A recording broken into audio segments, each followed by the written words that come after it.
Greetings, Guardsmen. Today we're going to look at how Space Marines fit into such huge armor, what are the differences between their internal organs and ours, and how it allows the Marines to stay awake 24 hours a day, eat fugu fish, and fight at the same time. Let's go back 10,000 years. Earth at this point is ravaged, isolated, torn away, cut off from the galaxy by relentless warp storms. It's impossible to get close to the planet. Plus, it has descended into a nuclear apocalypse, where tribes of techno-barbarians fight each other for supremacy and resources. While in hiding and waiting for the right moment, the Emperor reveals the secret of its existence, along with a ready-made army of his Thunder Warriors. Who are they? They are the prototype Astartes, genetically modified soldiers. The Emperor created them to unite Terra during this crisis, and to test the technology to create future super soldiers. The second thing necessary for the Space Marines was the Primarch project, 20 genetically engineered transhuman sons of the Emperor of Mankind. All Primarchs, although they shared genes with their creator, but still differed from each other genetically. One had a wolf gene, another had increased resistance to poisons, and so on. The Primarchs were meant to be the military leaders of humanity's future army, but as it happened, the warp storm scattered them across the galaxy. However, the Emperor still had the genetic material of each individual Primarch, and together with the Thunder Warriors he had previously created, the technology to create super soldiers had already been perfected. This was roughly how the ultimate death machine, the Space Marines or Astartes, were eventually produced. They were very diverse. Their abilities depended on the Primarch's DNA, which was implanted into the warriors. The technology of creating super soldiers has been perfected. So, first of all, Space Marines are ordinary people who have undergone certain operations, implantation of entire organ systems and implants, as well as a program of training and special nutrition. In the time of the Emperor, both young and adult humans underwent such transformations. The stronger and more powerful a person was, the easier it was for him to undergo the transformation. The main thing was that it had to be a male. There were practically no problems and difficulties in the process. However, the Emperor was betrayed by one of the Primarchs, Horus. Horus wounded him badly, and the Emperor was hooked up to special life support systems. A civil war was raging in the Imperium. The war was so devastating that much of the technology regressed and much knowledge was lost.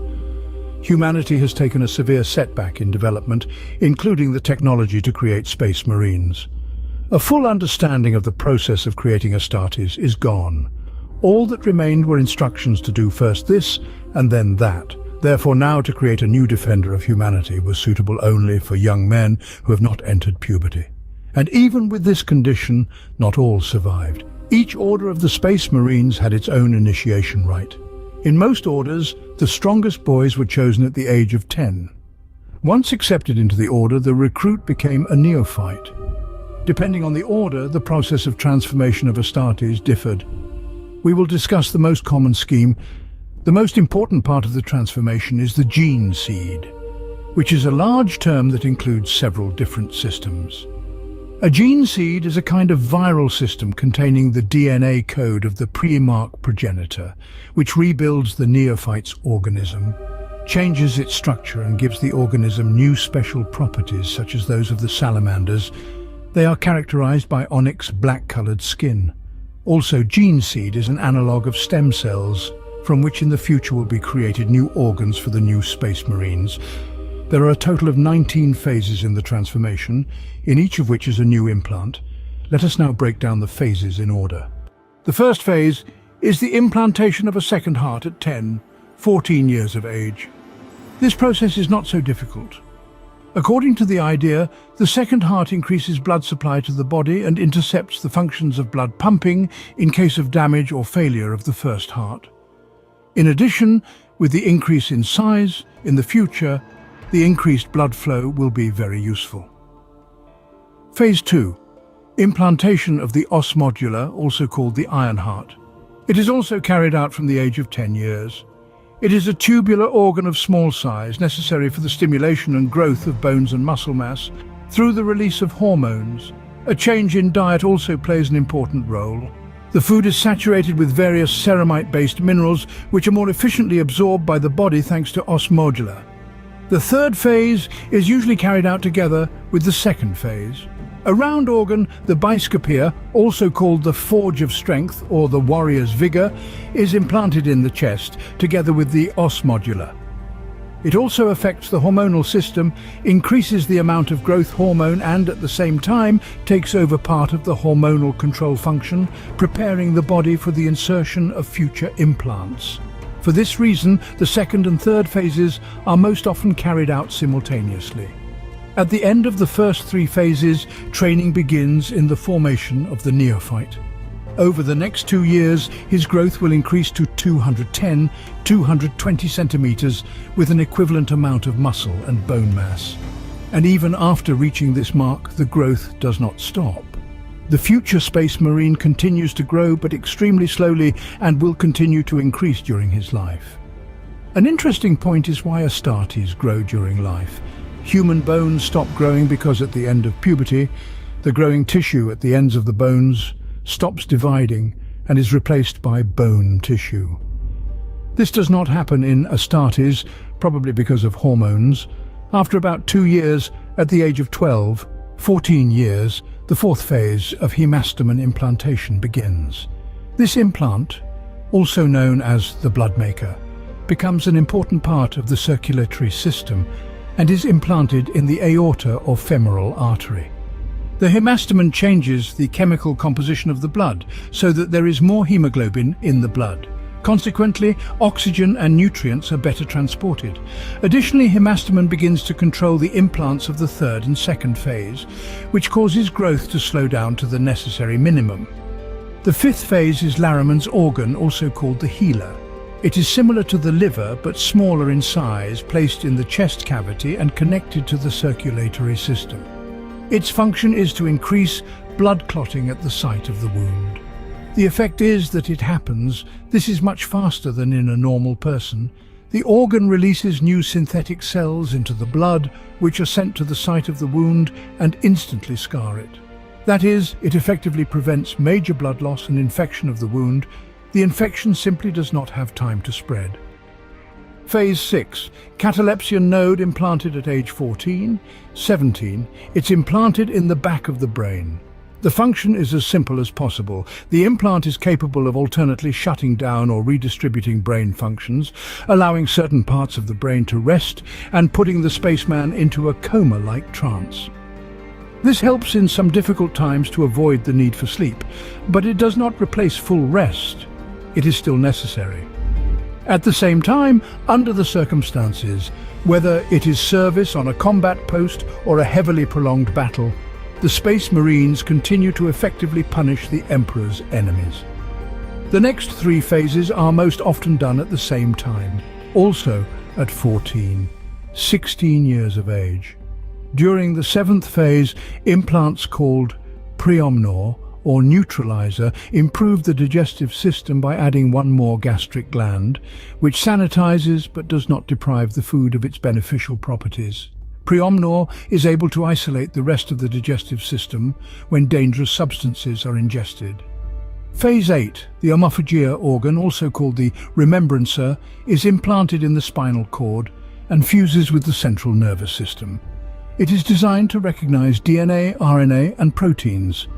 Thanks to it, a Space Marine is able to get additional information about the composition of the food. For example, even get the animal's memories by eating animal. The 9th phase is multilung, also called the imbiber, the third lung enhancement. This allows you to use all 3 lungs to breathe harder and to collect oxygen in a depleted atmosphere.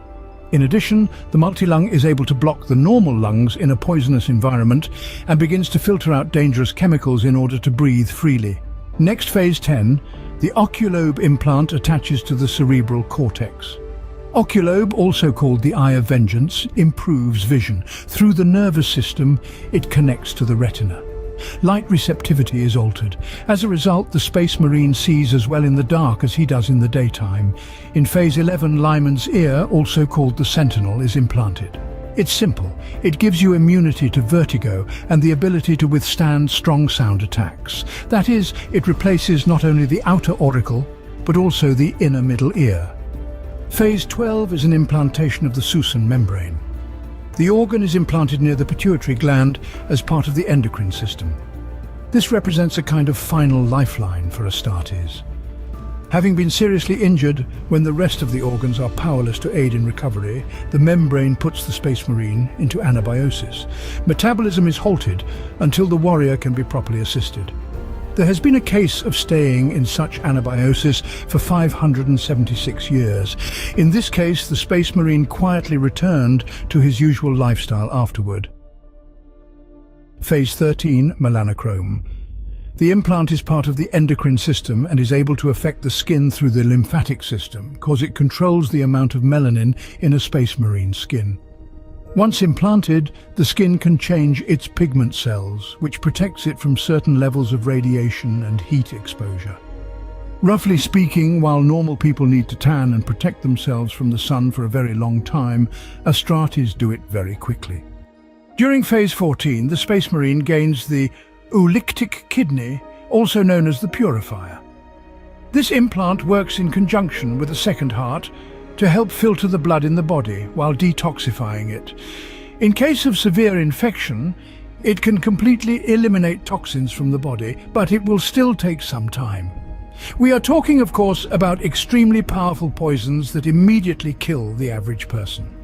And during such detoxification, the Space Marine is still unconscious. In Phase 15, the neuroglottis implant, also called the devourer, is identified. It is very similar to the omophagia organ in its properties and is implanted in the oral cavity. The organ is extremely sensitive to the taste of food and determines the biochemical composition.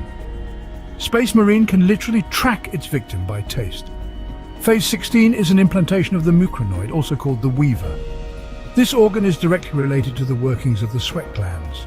It changes the composition of sweat and only works as a result of environmental exposure. Besides the fact that the skin already changes its pigment due to the past phases and is very resistant to heat and cold, the new substance secreted instead of sweat additionally protects Astartes from extreme heat or frost. In the next phase, Phase 17, Space Marine gains some truly frightening abilities. Though this organ is not used very often, it's about the Becher's gland, which is implanted in either the lower lip or upper palate. It works in tandem with the salivary glands. The saliva turns into a poisonous acid that can even burn through some metals. Admittedly, not all orders have been able to retain this functionality, and some have more weakly acidic properties. And at the end, there remain two last, almost the most important phases: the revelation of progenoid glands and black carapace. Let's start with the latter, black carapace. It's a complex defense system that is hardwired to the Space Marine's nerve endings. Some kind of fibrous organic material is implanted under the skin of the chest and the entire torso. Once embedded, the material hardens and binds to the nerve endings. It is then embedded with neural sensors and interaction points that are cut into the surface of the carapace. All of this is necessary to connect directly to the Astartes power armor. Without this implant, it is not possible to connect the fighter to the Space Marine's power armor. There are models of power armor that work on a different principle, but they are weaker and designed for ordinary people. Not only does the black armor already protect the body well, but it's also a way to link the Marine's brain to his future armor in an informational way. All analytics about the condition of the armor will go directly to the brain of the wearer.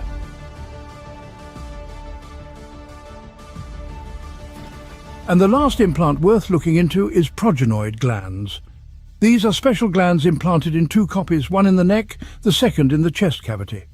It is essentially a contribution to the future of the Order of Astartes. This organ contains and reproduces the very gene seed. Depending on the founder of the Primarch, the composition of the gene seed varies. Essentially, it contains DNA information that helps cultivate and create new implant organs for future Astartes. Without this organ and gene seed, it is impossible to create new fighters because the understanding of how it is done has been completely lost. The key is to keep the technology alive. There were cases that when the entire order was destroyed, the presence of a spare gene seed helped to revive it, or vice versa, Astartes, which remained extremely few, but with corrupted time remained the last members of their order. The important point is precisely in the Primarch whose DNA contains the gene seed. Depending on this, certain mutations may manifest as different phases pass. For example, salamanders in phase 13 have their skin take on a black onyx colouring and their eyes turn blood red. Space wolves, surprisingly, have a wolf-like genome. They have a heightened sense of smell and taste, as well as the potential to mutate into a werewolf-like creature called wolfen.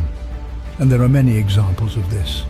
It has even happened that the gene seed of some orders may have been intentionally or accidentally altered as an experiment. The first phases of bone growth stimulation was, for example, higher than the others. This eventually caused Marines to grow entire bone blades or additional bone growths.